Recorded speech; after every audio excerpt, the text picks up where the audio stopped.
Dans cette vidéo, on va parler du Miles Circuit. Donc, c'est tout simplement un enchaînement de 3 postures qu'on va faire dans l'ordre et qui a 3 objectifs. Le premier objectif du Miles Circuit, ça va être de vous préparer à votre accouchement, donc de préparer votre corps et d'aider aussi bébé à être dans une position optimale en vue de l'accouchement. Dans cet objectif, vous pouvez commencer à pratiquer le Miles Circuit à partir de la 37e semaine de grossesse. Le deuxième objectif, ça va être de permettre le déclenchement de l'accouchement. Si vous êtes déjà à terme ou voilà, que vous avez dépassé votre terme et que les choses tardent à venir, mais que voilà, votre corps a juste besoin d'un petit coup de pouce, eh bien, le Miles Circuit va aider à déclencher l'accouchement. Et le troisième objectif du circuit Miles, eh bien, ça va être de vous aider le jour J, donc le jour de votre accouchement. Si jamais vous avez un travail, par exemple, qui est long, avec des contractions qui sont irrégulières, donc un travail actif qui a du mal à se mettre en place, et que vous avez par exemple des douleurs au niveau du bas du dos, ce qui peut être un signe que le bébé n'est pas forcément très bien positionné pour l'accouchement et que c'est pour ça que le travail a du mal à se mettre vraiment en route, et bien dans ces cas-là, le Miles Circuit, il va permettre à votre bébé de se repositionner de façon optimale en fait pour l'accouchement et du coup, il va permettre au travail de se relancer correctement. L'idéal, c'est de commencer à faire ce circuit à partir de la 37e semaine de grossesse et de le faire plusieurs fois par semaine, tout simplement pour vous familiariser avec les postures et puis pour être à l'aise parce qu'il y a certaines postures qui ne sont pas forcément évidentes à tenir. Donc, l'idée, en fait, c'est normalement, on doit faire ces 3 postures pendant 30 minutes chacune. Donc, l'idée, c'est que vous puissiez commencer par 5 minutes et puis augmenter progressivement jusqu'à faire 30 minutes. Donc, le circuit entier fait 90 minutes, donc prévoyez un petit peu de temps devant vous. Pour que ce soit plus confortable, munissez-vous de plein de coussins et puis je vous montre les postures. Alors moi je ne suis pas enceinte mais j'ai mis un faux ventre là pour la vidéo pour pouvoir vous montrer bien que voilà il y a largement la place pour faire passer le bidou. Donc cette posture elle s'appelle Open Knee Chest, donc c'est tout simplement donc genoux ouverts et poitrine sur le sol. Donc, comme son nom l'indique, on va déposer en fait la poitrine sur le sol ou aussi bas que vous le pouvez en fait. Donc, ça peut être aussi sur les coussins comme moi. Et garder les fesses aussi hautes que possible.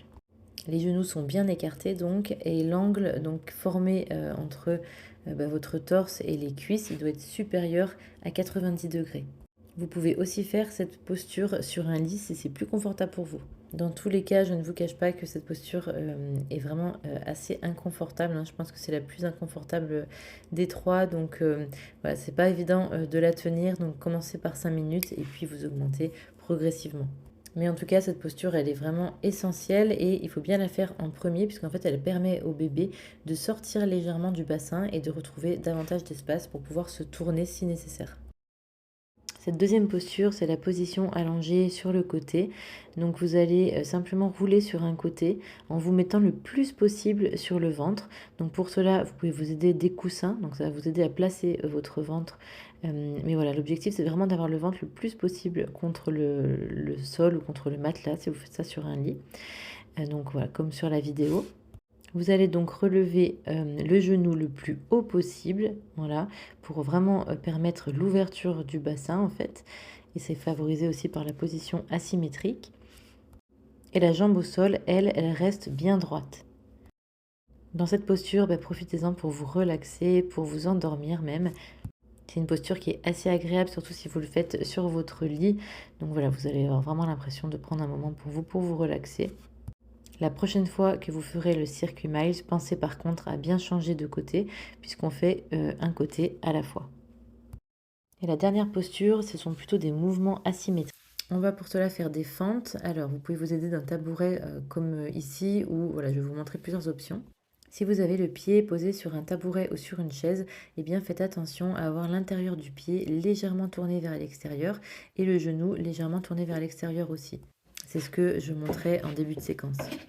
C'est important car c'est comme ça qu'on va favoriser l'ouverture du bassin. Vous pouvez aussi faire ces fentes sur le sol. Alors, on fera toujours attention également à ne jamais avoir le genou qui dépasse les orteils. Parce que pareil, dans ces cas-là, on va plutôt fermer le bassin. C'est donc un mouvement qui est très doux finalement. Si vous avez des escaliers à la maison, c'est aussi possible de le faire voilà, en plaçant votre pied voilà, 2 marches au-dessus de l'autre par exemple. Je vous donne plusieurs options pour que vous puissiez varier d'une fois à l'autre, mais par contre, dans un seul et même circuit, gardez le même mouvement. Quand vous commencez avec un, vous le gardez jusqu'au bout. Et puis, vous pouvez faire cette fois-ci un quart d'heure d'un côté, et puis ensuite, vous changez, vous faites un quart d'heure de l'autre. Le but étant d'arriver à faire 30 minutes, mais comme je disais au début de vidéo, voilà, vous pouvez au départ commencer en tenant 5 minutes, puis augmenter progressivement si vous commencez à partir de la 37e semaine de grossesse. Ces mouvements asymétriques, ils ont pour objectif de favoriser l'ouverture du bassin, et puis en étant à la verticale, eh bien, on va aussi favoriser la gravité et donc la descente de bébé. Voilà, j'espère que cette vidéo vous aura plu. N'hésitez pas à me laisser des petits commentaires. À très vite!